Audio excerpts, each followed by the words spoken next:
जा रहे हैं कि अक्षर आधा कब पढ़ा जाता है। इंग्लिश में आधा अक्षर कब पढ़ते हैं। जैसे आप लोगों ने पढ़ा पिंक, लेकिन हमारी ये नहीं समझ में आता है कि आधा ना हम क्यों लिखें। समझ में आता है? नहीं ना आता। तो इसको समझने के लिए थोड़ा सा कॉन्सेप्ट समझना होगा। कौन सा कॉन्सेप्ट? एक बार समझ गए, नया है बिल्कुल। लाइक, सब्सक्राइब और शेयर जरूर करना। ध्यान रखना, जब दो कॉन्सोनेंट, क्या भैया? जब दो कॉन्सोनेंट एक साथ हो, मैंने पहले बता रखा है दो कॉन्सोनेंट कौन से कितने कॉन्सोनेंट होते हैं। How many consonant A to Z? 21 consonant A to Z, ठीक है ना। तो 21 कॉन्सोनेंट होते हैं, उनमें से कोई भी कॉन्सोनेंट, जैसे एन है और ये के। देखो ध्यान रखना, एन है और के। एन का अक्षर अलग पढ़ा जाता है और के का अक्षर भी अलग पढ़ा जाता है। मैंने ए बी सी डी से लगाकर जेड तक सब अक्षर मैंने लिखवाए थे। हिंदी में कौन कौन से पढ़े जाते हैं, कौन कौन से नहीं पढ़े जाते। तो एन से क्या पढ़ा जाता है? ना। के से क्या पढ़ा जाता है? अब इसमें दिमाग लगाने की बात है, कब नहीं पढ़ा बिटिया। हेलो, इधर भी देखो, ध्यान लगाने की बात है। जैसे बी एच पी एच, क्या बी एस से भा बनता है?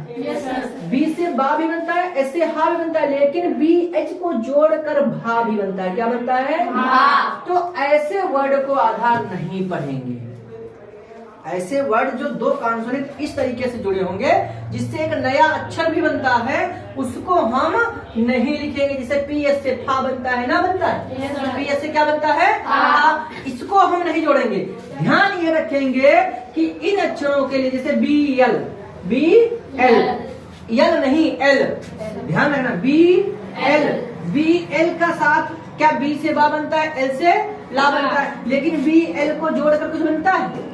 नहीं ना बनता, कोई अक्षर नहीं बनता। जब कोई अक्षर ऐसा नहीं बनेगा तो दिमाग में बस बिठाना ये है कि ऐसे कॉन्सोनेंट का पहला अक्षर हमेशा आधा लिखा जाता है। हिंदी में क्या लिखा जाता है? आधा।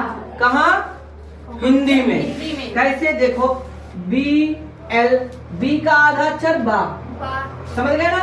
एल का आधा अक्षर सॉरी, एल पूरा अक्षर ला हो गया। अब यू ई पढ़ते हैं ना, ब्लू पढ़ते हैं। ब्लू क्यों पढ़ते हो? ब्लू, इसका बल्लू नहीं पढ़ते हम, ऐसे नहीं पढ़ते भाई। बल्लू नहीं पढ़ा जाता है, बल्लू पढ़ो। क्यों नहीं पढ़ा जाएगा? क्योंकि दो कॉन्सोनेंट एक साथ हैं और दोनों कॉन्सोनेंट का कोई मेल नहीं हो रहा है, क्योंकि इससे कोई तीसरा अक्षर भी नहीं बन रहा है। जैसे यहाँ पर बी एस से भा बन गया था, तो तीसरा अक्षर जब नहीं बनेगा तो पहले कॉन्सोनेंट का पहला अक्षर आधा हमेशा जिंदगी में पढ़ा जाएगा। समझ में आई बात? थोड़ा सा और समझ लो। जैसे SINK, क्या पढ़ेंगे? क्यों पढ़ेंगे? आधा अक्षर एन और के, देखो क्या है, दो कॉन्सोनेंट है और दो जब कॉन्सोनेंट है तो पहला वाला कॉन्सोनेंट आधा। लाइक एंड सब्सक्राइब अगर चैनल सब अच्छा लगा हो तो।